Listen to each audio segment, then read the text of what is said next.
ไหน1,700ยังผมก็จะว่าดับเอาใหม่วะนะว่าอยากเบิ่งคนเขาเบิ่งที่ซื้อมันจะได้ลาย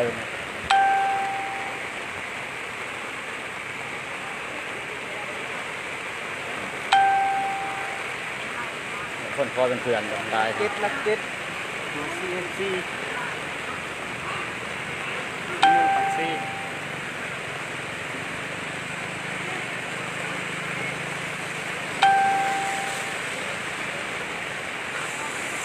โอ้ย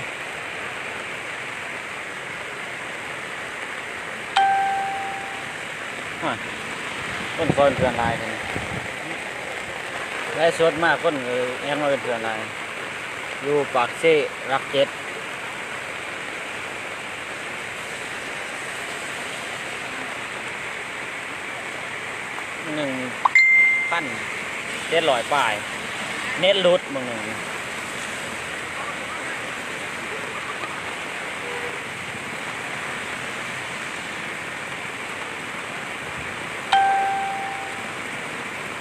แกงจะประซัก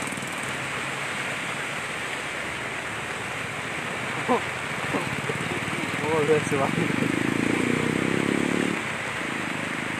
แบบ400นะมันลื่นน้ำมันแบบ400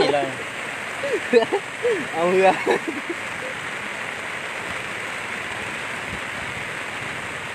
แข้งจะประซักอยู่รัก7ไปเอาเสียนมอจอ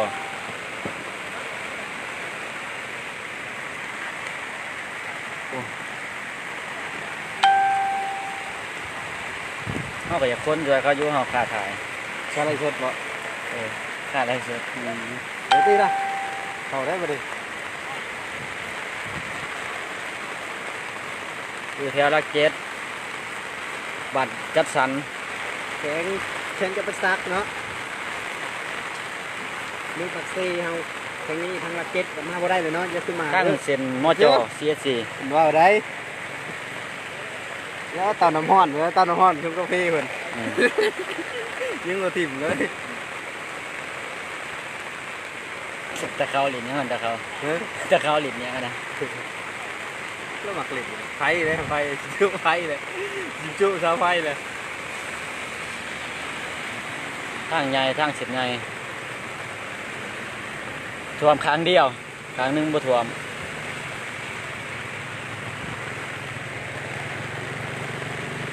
เห็นท่วมแถวรัก7ตะประซักตัวรถทางไปใช้บ่ได้เลยได้ขันจ้องอยู่แต่ไม่มีเสือไม่เคยขันจ้อง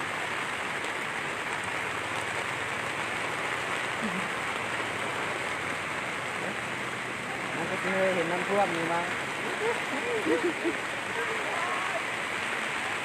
ตั้งก็แข่งคนเลยนี่โครงการช่วยเหลือละว่าหัน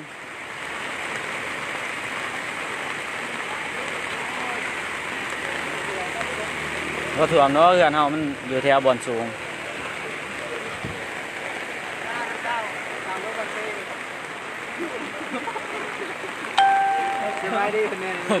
กลับไปเวิร์ดรถทางนั้นมันมาบ่ได้นะ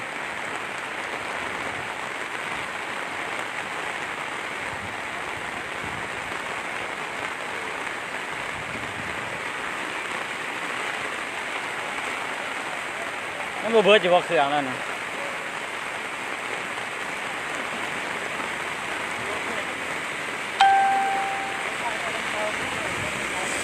อยู่นี่แหละรัก7ผมเจอเรือแล้วได้เด็กเจอเรือแล้วเราก็ต้องมาได้คือกัน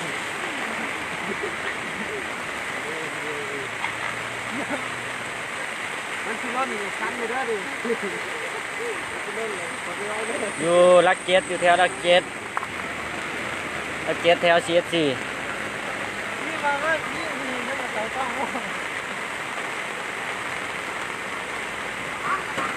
อยู่แถวบ้านกูนี่แหละอยู่ปากเซ่นี่แหละ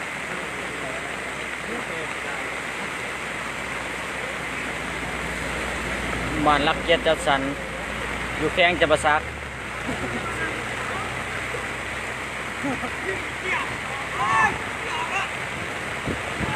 ไปเลยแม่สี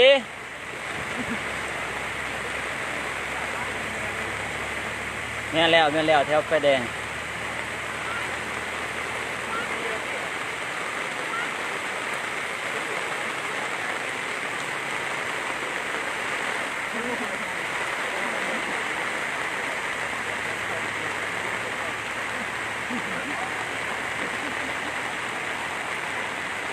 แม่นอยู่ปากเซ่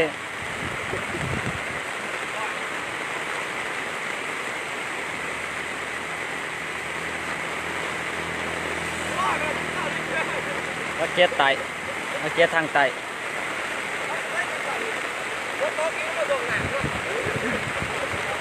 น้ำฝนนี่แหละน้ำฝนตกแห้งมันบ่มีบ่อนระบาย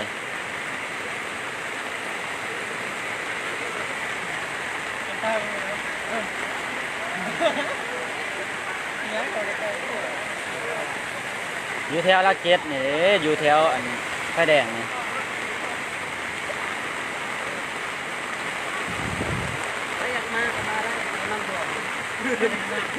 น้ำมันอังมีทางไป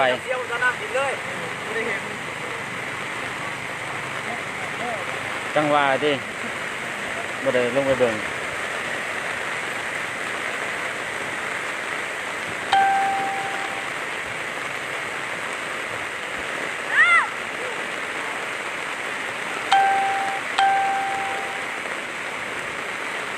น้ำมันอังมีทางไป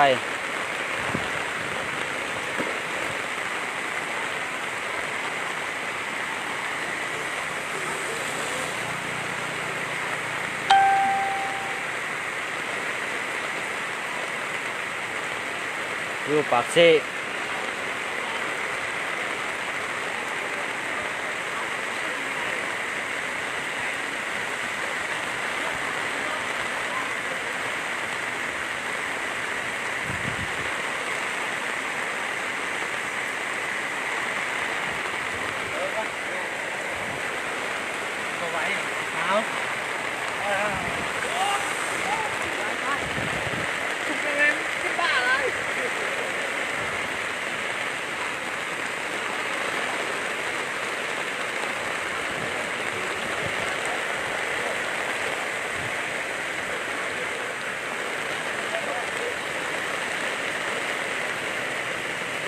อยู่ปากเซ่ลักเจ็ด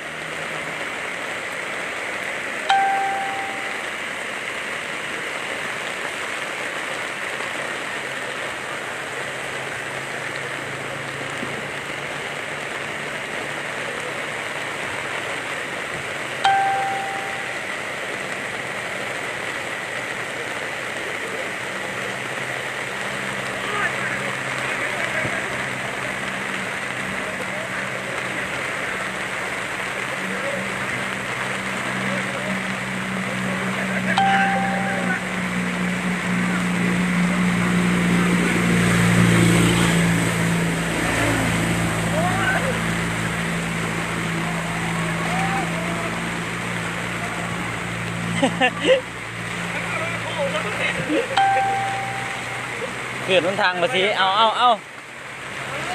แรงมาเฮียบางแรง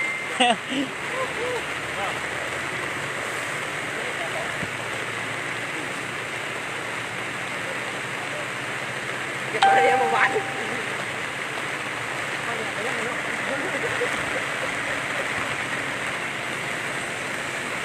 เราก็จะมาอยู่เนี่ยท่านเล็กท่านอยู่เนี่ยท่านทางอะไร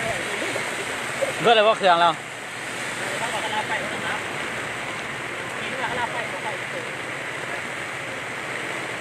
แข่งจะประซัก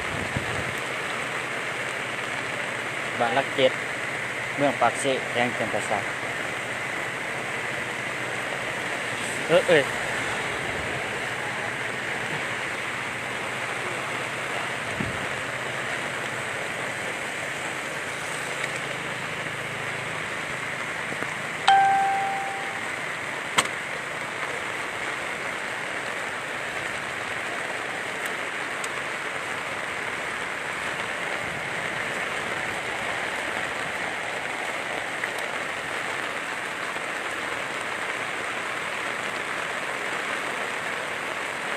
ดูแข้งจะประซัก